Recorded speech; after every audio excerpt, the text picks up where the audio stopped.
Sinibingelela abalaleli ohlelweni. This is Julius Podcast and Business Corner, partnership with Manguzi Region Media.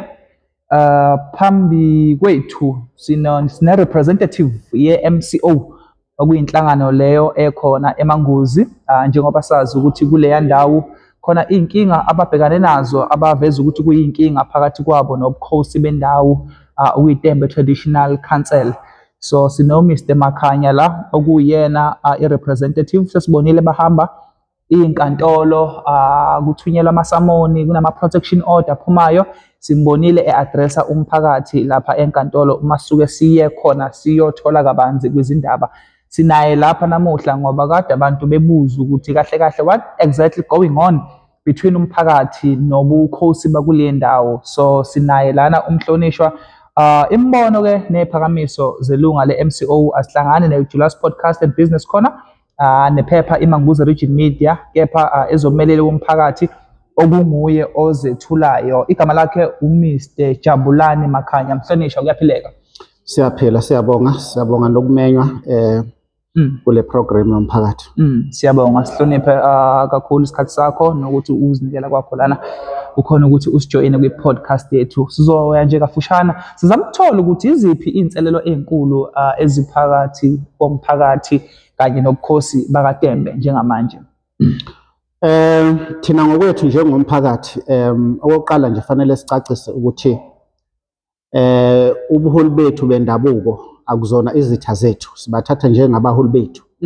Kodwa njengabaholi bethu noma njengomholi wethu, umuntu ongumholi kufanele abhekelele ukunethezeka komphakathi, ukuthi umphakathi uphila kahle, zonke idingo zomphakathi ziyenzeka. Uma kunengqinamba ezithile, iziphathimandla noma ubukhosi noma iziphi nje iziphathimandla esuke zikhona, kungaba abaholi bezepolitiki, kufanele bahlale phansi nomphakathi kukhulunywe, kuphume iqhinga noma size neso isu elingakwazi ukuthi ekugcineni sibe umphakathi ophumelelayo ekugcineni endaweni yethu le ikakhulu ngaphansi kobukhosi bakwaTembe, iTembe Traditional Council.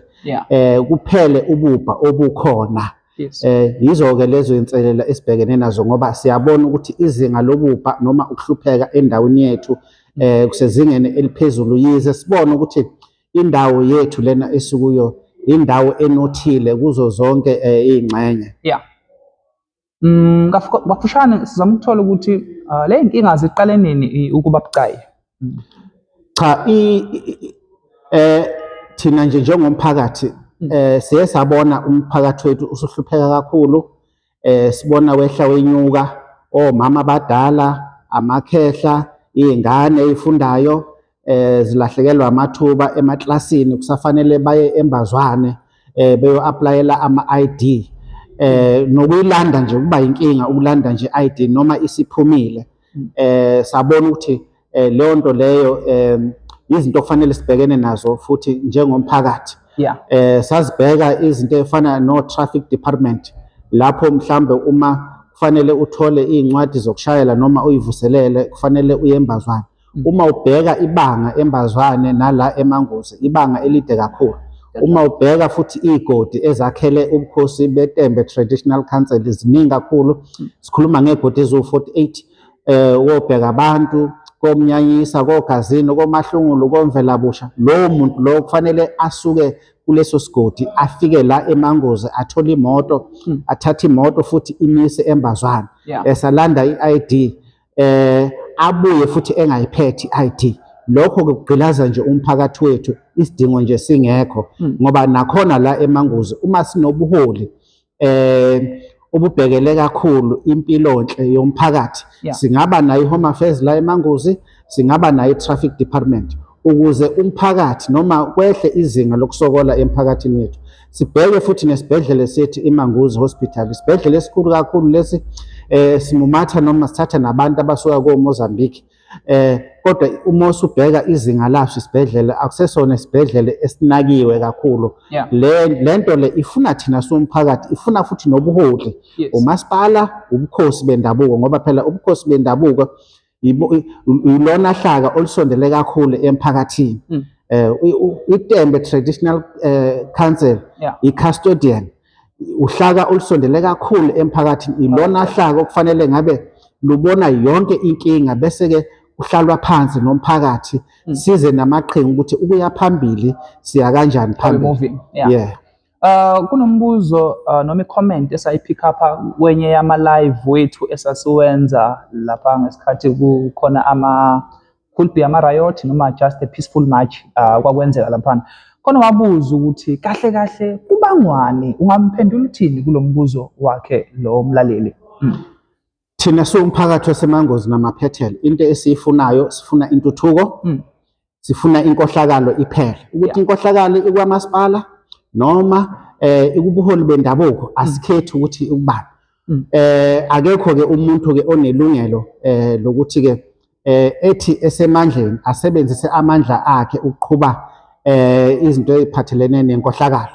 Asiyifuni-ke inkohlakalo, futhi asikufihli-ke lokho, kodwa into esiyifunayo intuthuko emphakathini wethu, ngoba ekugcineni into esiyifunayo thina iMangozi njengoba inothe kanje ngokwemvelo, kufanele sibe nama-university noma ingaba yi-1 ku-university, kodwa kufanele sibe ney'mboni, kufanele kube ney'ngqalasizinda. Uyabona njengoba sikhuluma nge-Home Affairs, sikhuluma nge-Traffic Department, sifuna nokuthi isibhedlela sethu sikhuliswe. Ukukhuliswa kwesibhedlela kuzovula amathuba emisebenzi. Ukuba khona kwe-Home Affairs, ukuba khona kwe-Traffic Department kuzovula amathuba emisebenzi. Ukuba khona kwey'mboni, ngoba phela iy'mboni kungaba ney'mboni ezahlukahlukene la, kungaba neplant ekhiqiza usimente, kungaba neplant ekhiqiza i-aluminium, ngenza nje isibonelo. Singaba ne-university enza i-research noma ucwaningo ngezinto ezenzeka ulwandle, ngoba phela sakhele ugu la. Zonke lezi zinto lezo uma ziba khona endaweni yethu zizodala amathuba emisebenzi. Intsha yethu eqeda ey'koleni ema-university iqasheke khona la endaweni, ngoba akusasizi-ke namanje. Iyaqeda intsha yethu iya ey'lungwini kuphi bafike bahlale nakhona lapha, amathuba emisebenzi awasekho noma ngabe intsha yethu ibalekela kuphi. Yilokho nje thina esikufunayo njengomphakathi oholwa inhlangano ezimele iMangozi Community Organisation, i-MCO. Okay, sizoshaka la ukuthi iziphi mhlambe iy'nqumo noma izenzo eziye zabangela ukukhungatheka okukhulu kulesi simo sonke esikhona? Bengicela nje ucacise kahle la. Iziphi izenzo mhlambe from ubukhosi ezigcine zenza umphakathi ubukeke mhlambe usukhungathekile, mhlambe if ngakhona mhlambe ongayidalula? Cha, mhlambe-ke nje sizoyiqala la. Siye saya ebukhosini. I-date bekuwumhla ka-19 June 2025. Sayozothula lapha enkosini njengomphakathi ukuthi sesiwumphakathi manje obumbene, oqoqekile. Sibona ukuthi iy'nkinga esibhekene nazo singakwazi ukuyixazulula uma sibambisene nabaholi bethu, ngoba vele kuyabonakala ukuthi ubuholi bezepolitiki nobuholi bona lobu bomdabu akukho ukuhlangana noma ukuxhumana okufanele nomphakathi. Ubuholi lobu bukhona, iTembe Traditional Council banokuzenzela izinto bengaxhumene noma bengavumelene nomphakathi. Kanti umthetho uthi noma ngabe uyinkosi noma ngabe sikhuluma ngayo isiphi structure noma uhlaka lwe-Traditional Council eSouth Africa, uma uyinkosi noma uyinduna, into okufanele uyenze kuqala xhumana nomphakathi, bese-ke niyavumelana nomphakathi ukuthi yikuphi okufanele sikwenze. Manje kuyabonakala ukuthi ubukhosi bethu mhlambe-ke kwenziwa ukuthi mhlambe-ke iy'nduna zethu azifundisekile ngokwanele, zenza nje izinto obona ukuthi sekuyicala noma sekuphula umthetho wezwe lethu iSouth Africa. Ngenze nje isibonelo nje, umhlaba, ngoba phela ubukhosi buyi-custodian, buyiso lomphakathi, kodwa lokho akusho ukuthi ubukhosi noma iy'nduna benza noma yini emhlabeni. Kufanele yonke into abafuna ukuyenza bathole imvume emphakathini ukuthi sifisa ukwenza lokhu nalokhu nalokhu. Uma nje kunomuntu osuka kwenye indawo ezofuna indawo kulobu bukhosi bethu bakwaTembe noma ngaphansi kweTembe Traditional Council, kufanele induna iqale ikhulume nomphakathi, icele imvume noma isho emphakathini ukuthi nangu umuntu usuka endaweni ethile uthi ucela indawo yokwakha, uthi ucela indawo yokwakha ibhizinisi. Nithini nina banini bomhlaba, nina niwumphakathi, bese-ke umphakathi nawo ube nombono, bese-ke emva kwalokho-ke kuthathwe-ke isinqumo kubanjiswene nani nobuholi bethu bendabuko. Uma nje kungaba nalolo hlelo ngeke kube khona isimo la kubonakala sengathi umphakathi awuzwani nobukhosi. Ubukhosi siyabuthanda thina ngoba phela ubukhosi bumele indabuko yethu, kodwa akusho ukuthi kufanele kube nethikithi lamahhala lobukhosi ukuthi benze noma kanjani ezintweni ezithinta umphakathi. Imithetho siyayilandela kakhulu. Kunomthetho nje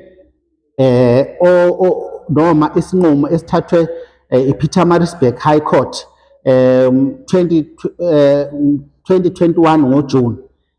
Lapho-ke isinqumo esithathwe iPietermaritzburg High Court sasithi lento okuthiwa i-traditional council levies noma lezi imali eziqoqwa ubukhosi kuzo zonke iy'nhlaka zobukhosi iSouth Africa yonke, kufanele leyo nto leyo iphele.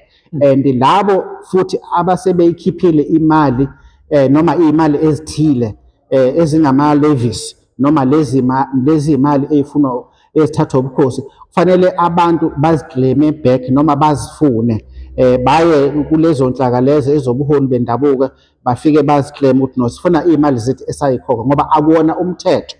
Ubukhosi noma ngabe lezi nhlaka zobuholi bendabuko zikhona noma ngabe yikuphi, banesabelo sabo futhi-ke iy'nduna ziyahola. So yilokho nje thina esifuna ukuthi kwenze kube nobulungiswa.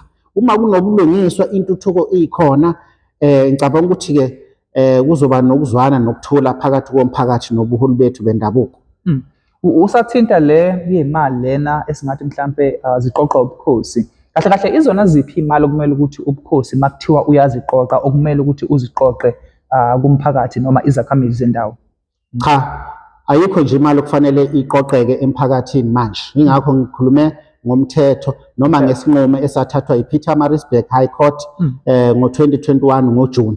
Kwabuye kwaba nelinye icala eLimpopo, nalapho futhi ubuholi bendabuko eLimpopo kwakunecala elithize lapho inkantolo yakhona yaphinde yathatha isinqumo esifanayo, ngoba phela isinqumo esithathwa eLimpopo noma sithathwa eMaritzburg noma ngabe sithathwa e-Eastern Cape siyabophezela leso sinqumo leso senkantolo. So-ke ayikho imali vele okufanele iqoqwe emphakathini, iqoqwa ubukhosi, kodwa uma kunokubambisana okuhle phakathi komphakathi nobukhosi, mhlambe kunezinto ezithile, induna noma inkosi yethu ingabiza umphakathi kuhlalweni phansi, bese inkosi ithi no, yazi kunento ethile efana nalena okufanele yenzeke endaweni yethu, mina nithini umphakathi, bese kuyavunyelwana nomphakathi ukuthi cha, mhlambe ukuze nje sakhe i-college noma i-university noma amaklinikhi noma iy'kole, mhlambe thina singamalungu omphakathi singanikela imali engaka ukuze sihlangabezane nesikhwama esinjalo, kodwa hhayi ukuthi kufanele nje iy'nduna umuntu avuke ekuseni nje athi ngifuna imali ethile emphakathini kungaboniswananga. Alikho nje igunya noma umthetho ugunyaza ubuholi bendabuko ukuthi buqoqe imali emphakathini.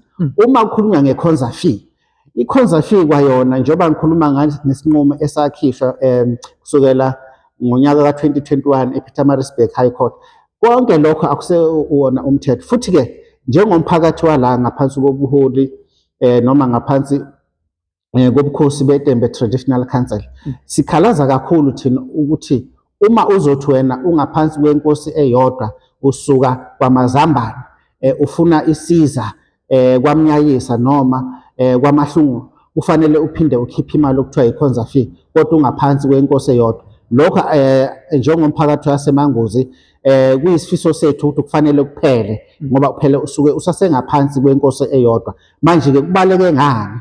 Futhi-ke uma kunabatshali zimali abafuna ukuzovula amathuba emisebenzi noma iy'mboni, sithi akufanele ukuthi ubukhosi bufune iy'mali ezithile kulabo batshali izimali ngaphandle kokubonisana nomphakathi, ngoba ikhona lokho okwenza ukuthi abatshali izimali noma iy'mboni babuyele emuva, yabo. Sikuzwile-ke futhi-ke kaningana nakuba ke sathi masikhuluma nondaba ezitha inkosi yethu uMabhudu mhla ka 12 August 2025 lapha eTembe Traditional Council Hall sakubuza lokho ukuthi sizwa kuthiwa izimboni eziningi uma zifuna ukuzovula amathuba emisebenzi la ngaphansi kobuholi bakho kuthiwa nina nifuna u50% share. Inkosi yethu yakuphika ke lokho kodwa ke lowo msindo ukhona ngoba nezinye zezimboni ziyakhuluma lokho ziyagcizelela ukuthi vele siyaye sijike sibuyele emuva uma sifuna ukutshala izimali noma siba nezimboni ezizosiza umphakathi bese kuba nobuholi obuthile obuzofuna i50% share. Lokho asikuthandi njengomphakathi ngoba ikhona okwenza ukuthi indawo yethu ingathuthuki.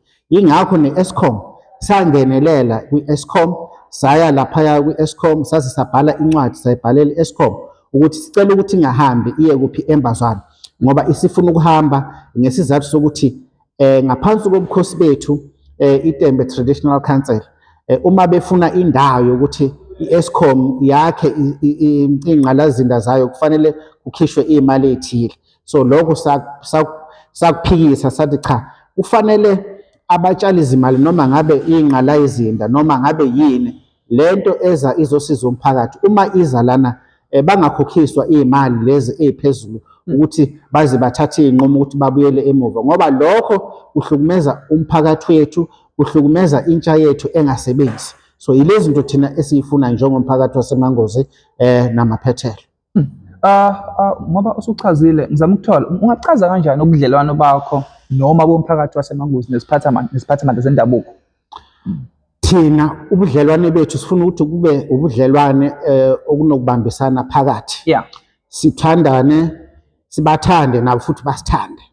Basinakekele ngoba kufanele sazi ukuthi njengoba siney'nduna, iy'nduna ziqashwe ukhokhtha.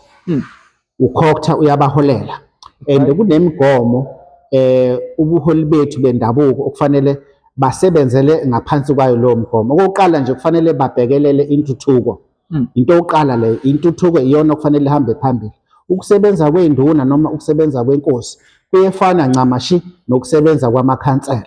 So abakwenzayo kufanele ukuthi bakwenze kodwa kube yinto futhi ethuthukisa umphakathi.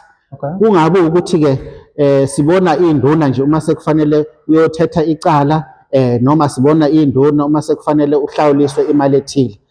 Thina iy'nduna sisazi ukuthi akubona abantu abafundele umthetho ukuthi bayakwazi ukushushisa, bayakwazi futhi ukuthatha iy'nqumo.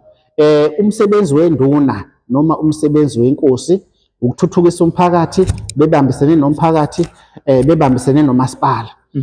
Uma kunamacala akubonakala ukuthi no amacala lawa anokhohlakala phakathi noma anobugebengu abathathe lelo cala phela badlulisele kuphi emaphoyiseni abantu abafundele umthetho ukuze umuntu aye enkantolo kahulumeni kubashushise abafundele umthetho kuyimanje namajaji abafundele umthetho ukuze egcineni kube nokulungisa bathathe umthetho noma bathathe isinqumo esihambisana nomthetho wezwe lase-South Africa. Hhayi ukuthi kube isinqumo somuntu othile mhlawumbe uyakuthanda lowo muntu noma akakuthandi. Kodwa-ke thina njengomphakathi sifisa ukuthi kube nobudlelwano obumnandi phakathi kwethu nobuholi bethu bendabuko.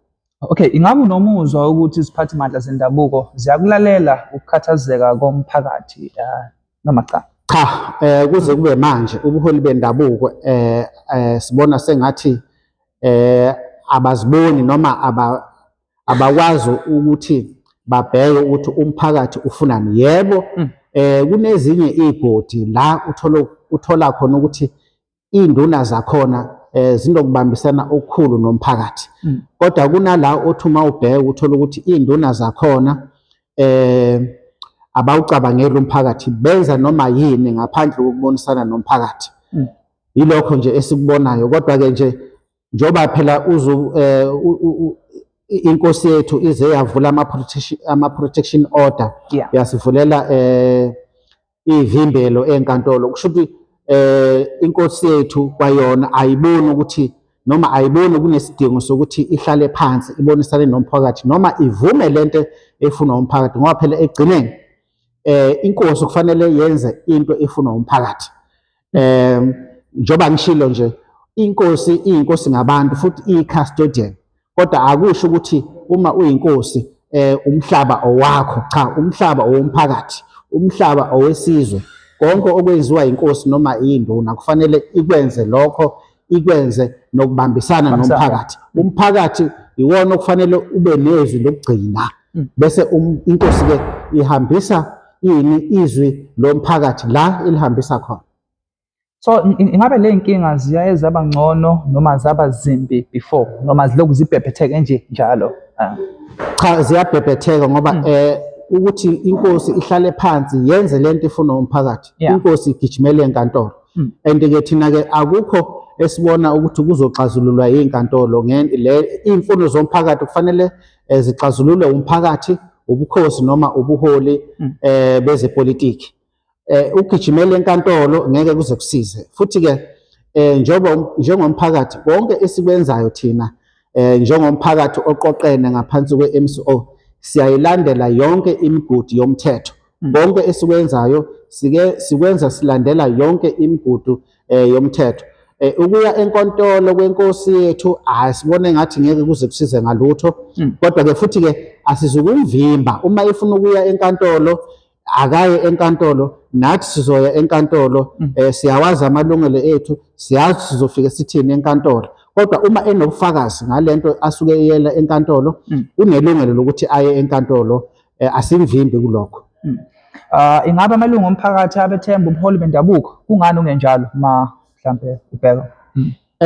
Akusekho ukwethembana ngokugcwele ngendlela thina ebesifisa ngayo, ngoba ube mhlambe kukhona ukwethembana ngendlela esifisa ngayo, inkosi yethu ngabe ayiyi enkantolo, ngabe ihlala nathi yenze lento esiyifunayo.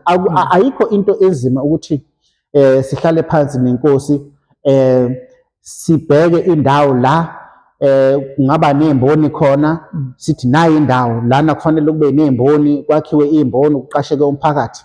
Lana kufanele kube indawo ukuthi kwakhiwe Home Affairs, kwakhiwe Traffic Department, kwakhiwe ama-university. Ayikho into evimba inkosi yethu ukuthi yenze lokho ibambisene nomphakathi. Manje uma ingakwenzi lokho igijimele enkantolo, lokho vele kwenza ukuthi sibone sengathi ukuthembana akukho.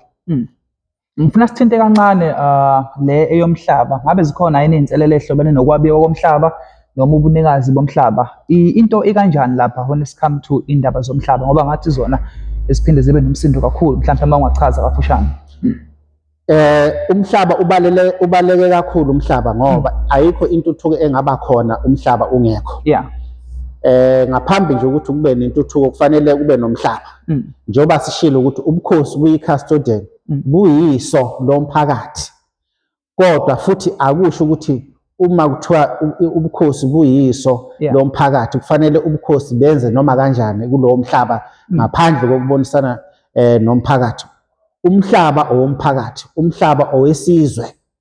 So iy'nselele ziningi kakhulu ngoba njengoba sikhuluma namanje inkosi isisa enkantolo, kodwa iy'nduna zakhe ezinye ziyaqhubeka zakhisa abantu endaweni ngaphandle kokubonisana nomphakathi. Umphakathi uthi uvuka ekuseni ubone kwakha abantu abathile kuleyo ndawo leyo. Induna ingakaze ihlale phansi ikhulume nomphakathi, icele imvume ukuthi no, nangu umuntu usuke endaweni ethile uthi ucela isize sokwakha.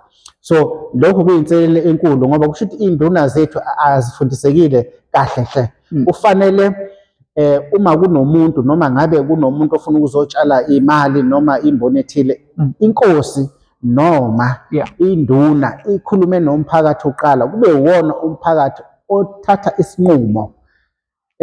Uma kungenzeki lokho, iyona nselele esiyibona kuyinselele enkulu kunayo yonke. Futhi-ke siyaye sikubone ukuthi zona induna ngokwazo bona bayakwazi ukuthi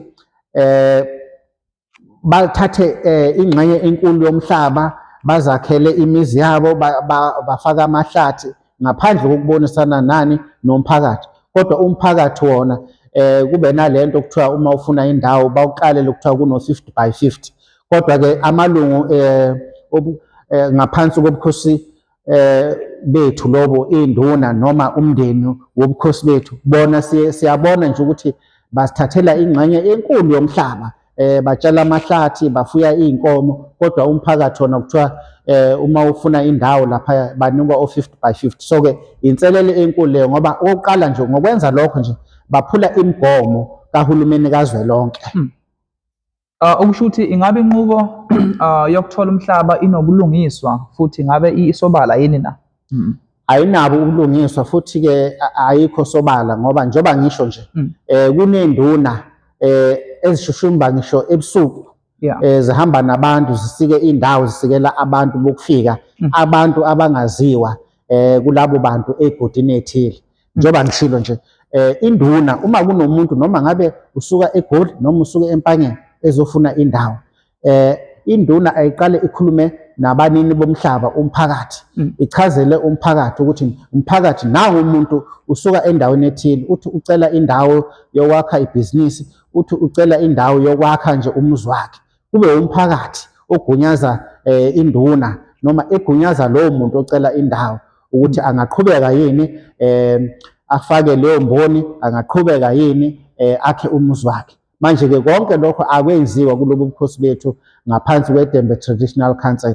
Iy'nduna nje bayazenzela, bayithathele u-15,000, leyo mali u-15,000 futhi ayiyi nasemphakathini. Kanti uma kunomuntu-ke ofikayo mhlambe-ke uzofuna indawo yebhizinisi noma uzofuna indawo yokuthi azakhele umuzi wakhe, kufanele-ke okungenani leyo mali phela ethathwayo iyiswe emphakathini, hhayi ukuthi leyo mali igcine ephakathini lenduna. Kuyicala lokho.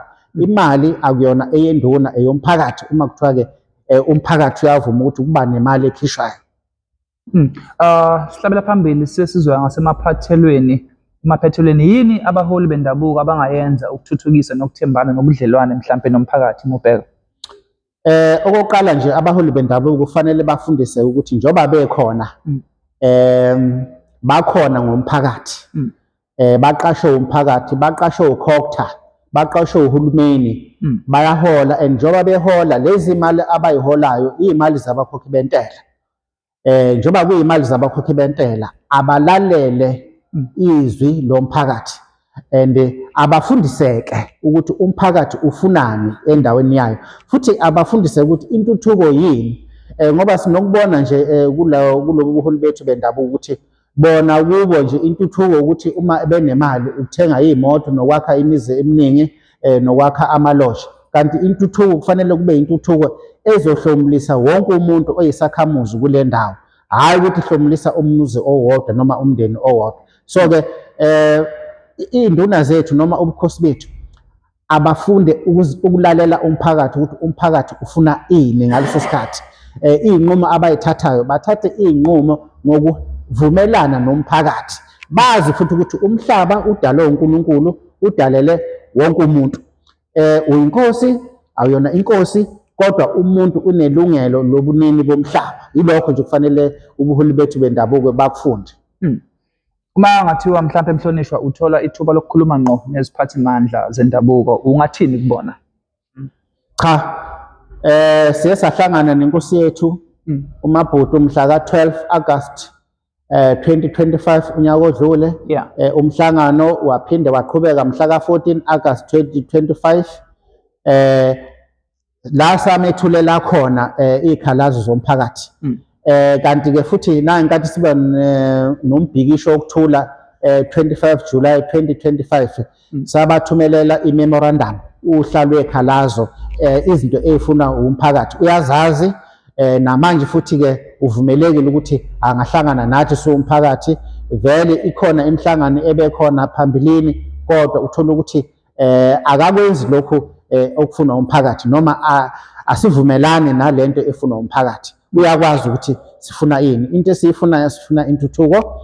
Uma kunenduna esizoqoqa iy'mali emphakathini ngaphandle kokuvumelana nomphakathi, lokho sikuthatha njengenkohlakalo. Asizwani-ke thina nenkohlakalo, sifuna nje intuthuko, asizukushintsha futhi kulokho. Asikhulumi futhi ngobuholi bethu bendabuko kuphela, sikhuluma nangomasipala wethu. Kwawona umasipala wethu kufanele kwawona wazi ukuthi intuthuko yini, ngoba sinokubona nje i-budget noma imali engenayo kwamasipala wethu. Siyabona ukuthi iy'mali kudlalwa ngazo, kulethwa izinto zama-sport. Yes, i-sport siyasifuna, ngoba isport phela enye yezinto ezenza ukuthi ziqoqe intsha yethu, kodwa phela akusetshenziswe imali ukuthi kube nengqalayizinda. Iy'ngqalayizinda sikhuluma ngama-structures noma iy'nhlaka noma izakhiwe ezizoba khona permanently ezizokwazi ukuthi zihlomulise umphakathi wethu. Yilokho nje sikufunayo. Asibhekanga kuphela nje kubuholi bendabuko. Ubuholi bendabuko sibheke kubo kakhulu ngoba yibona okufanele uma kuza intuthuko bathi nawo umhlaba kubatshali izimali bebambisane nani nomphakathi. Sesivala Mhlonishwa, can you give update ukuthi so far where are you guys standing njengoba udaba lusenkantolo? Uyaqhubeka uthina ama-date and everything ukuze umphakathi ube aware? Yebo, bese senkantolo mhla ka-22 May. Icala elifakwe inkosi yethu elifakela umphakathi icala lesivimbelo. Icala ke lihlehliselwe umhla ka-3 July. Siyakhona mhla enkantolo mhla ka-3 July. Nathi ke kusazofanele-ke njengoba phela inkosi yethu yafaka isivimbelo yokuthi abantu bashisa isigodlo, ayihlonishwa, iyathukwa. So ke besingakalitholi ithuba thina njengomphakathi ukuthi siphendule kulezi insolo azishoyo kithi njengomphakathi. Okusho ukuthi ke nathi sisalindeleke ukuthi ke kulezi ikhalazo zenkosi yethu nathi njengomphakathi siyophendula ukuthi yini into esiyaziyo ngekhalazo zakhe noma ngesivimbelo sakhe, ngoba ekhuluma nje ukuthi isigodlo sashiswa. Thina njengomphakathi, njengami nje njengoba ngila, angazi noma ngeke nje ngize ngiqinise ukuthi isigodlo sashiswa ngempela noma asishiswanga, nokuthi yini eyasha lapha, nokuthi abobani abashisa isigodlo, anginabo ubufakazi. Mhlambe ke inkosi isazoveza ubufakazi ukuthi obani abashisa isigodlo, yini eyasha, ubani omthukayo, ubani ongamhloniphi. Thina nje silinde nje ukuthi nathi sithole ithuba enkantolo ukuthi nathi sibeke uhlangothi lwethu njengomphakathi, kodwa ke asizukusatshiswa njengomphakathi. Njengoba ngishilo nje ukuthi siwumphakathi olandela kakhulu imithetho yezwe, i-Bill of Rights noma umthethosisekelo wethu uyasivumela ukuthi umphakathi nawo ukwazi ukukhuluma noma uphefumule ngaphandle kokwesatshiswa. Leyo nto ke, leyo mthetho iyatholakala kwi-chapter 2 kwi-Bill of Rights, umthethosisekelo wase-South Africa, la umphakathi kufanele ukhulume ngaphandle kokwesatshiswa, futhi ngaphandle ukuthi usabe, ukhulume nje ngokukhululekile kodwa futhi uhloniphe. We're heading to umhla ka-30 June lapho khona kunama-riot aqhubekayo ezweni sakhile. Kuthini ukuphawula kwakho ngodaba lwama-foreign nations esibhekane nawo njengamanje eNingizimu Afrika? Thina njengomphakathi ongaphansi kwe-MCO, njengoba ngisho ukuthi silandela imithetho ebekwe uhulumeni wethu wase-South Africa, siyavumelana nemithetho ukuthi wonke umuntu oza kuleli lizwe osuka ngaphandle kufanele abe namaphepha afanele yokuthi abe kuleli lizwe leli. Uma ezotholakala engenawo amaphepha afanele ukuthi abe kuleli lizwe, kufanele aboshwe lowo muntu lowo, abuyiselwe emuva. Uma umuntu eze kuleli lizwe leli nje ukuthi uzobhaca noma uyi-refugee, kufanele phela abhaliswe ngaphansi kohlaka olumele ababaleki noma ababhace i-United Nations. Sinayo i-United Nations la eSouth Africa. Kufanele abhaliswe uhulumeni wethu ukuthi uyabaleka ezweni lakhe ngokwezepolitiki, then-ke abhaliswe, aziwe ukuthi ula ngokuthi uzobhaca, uyi-refugee, noma ulana ukuthi uzokwenza ibhizinisi, noma ulana ukuthi uvakashile. So sifuna ukuthi wonke umuntu olana ezweni lethu abe namaphepha afanele noma imvume yokuthi ula eSouth Africa. Uma ezotholakala-ke umuntu engenawo lawo maphepha, akaboshwe lowo muntu, abuyisele ezweni lakhe. Kodwa-ke ngalokho kuzokwenzeka mhla ka-30 njengomphakathi oqoqene, iManguzi Community Organization, besingakasitholi isiqiniseko ngokwasemthethweni kulabo-ke abahlongoza lento kufanele yenzeke mhla ka-30.